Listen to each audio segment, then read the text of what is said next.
Learning to get into a handstand against a wall can be very frightening at first, and that's completely understandable because your body weight is above your head, and your head is a very precious part of your body. Just learning to kick up to the wall, I've seen a lot of times people just attempt to go for it as hard as they can. And there's a problem with that because when you've never done this before, you don't know when your foot's going to hit the wall. And what ends up happening is when you have a surplus of power and you hit the wall, all that momentum stops and you crumble. We want to avoid this. Any scary situation when you're upside down is going to leave you a little bit traumatized. In order to forecast that issue, we are going to take this one small step at a time. Utilizing a box of any height, and for tall people, you may even need to stack up some plates to make this taller. We're going to create almost a hallway feel here. We want to have our hands on the floor with plenty of space in between, put our feet up as high as we need to in order to reach our foot to the wall to find the wall. That tactile feedback when you cannot see the wall with your eyes is going to help you know where its location is when you're upside down. Hands should be placed just a little ways away from the wall. We don't want them too close because we want to look at our hands, and when we look at our hands, that puts our head closer to the wall.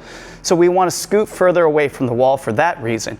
But also, eventually, when you get to the handstand, if you do have bent knees, like we're going to learn the first time through, your knees will be sticking out that far. And if there's too much knee weight over here, that's leg weight, on that side of your hands, it's not going to allow you to prop yourself up into the handstand to hold. It's actually going to cause you to go up, and then the weight being greater on this side will pull you back down. We want to be able to get you into a full handstand against the wall and comfortably, and so that's how we're going to start, is with the hands further from the wall. Now, put your feet on the box and hands on the floor. The first thing you should do is to test to make sure that you feel comfortable, because this is a very small amount of space and it can kind of feel a little claustrophobic. We don't want you to feel uneasy, and so what I would like you to try to do when you get into this for your first time is hold the position, and when you need to, you come out of it, okay? We don't want to be under fatigue, because under fatigue means that we are feeling weak, and then when we're feeling weak, we get emotional, and then this becomes scary and not fun anymore. So we go feet on the box, hands on the floor, and we're going to hold that position first.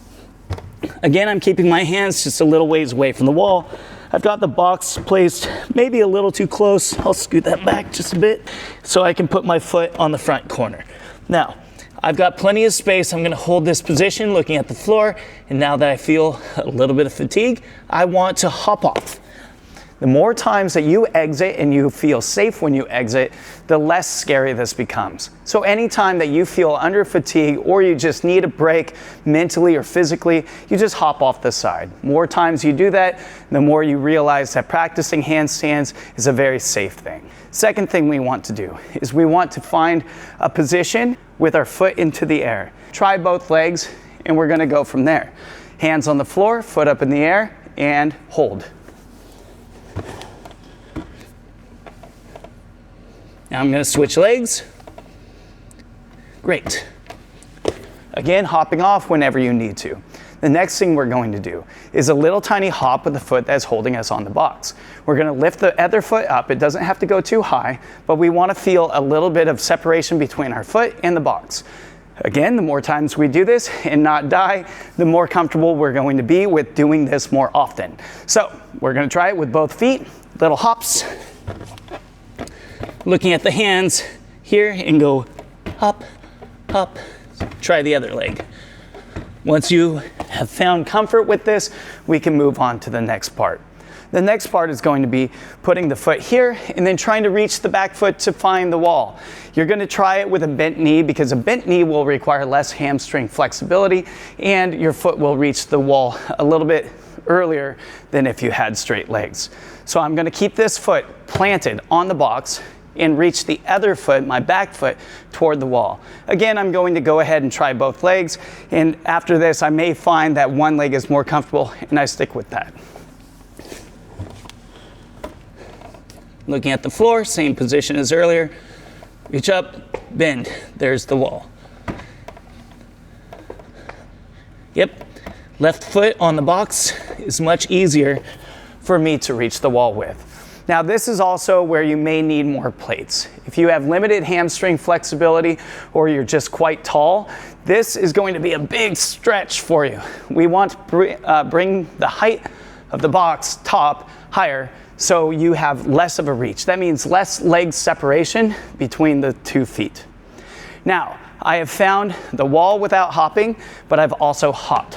We're going to try, and this could take you a little bit of time, but we're going to try to include both of those into one movement where I'm going to find the wall and then do a little hop.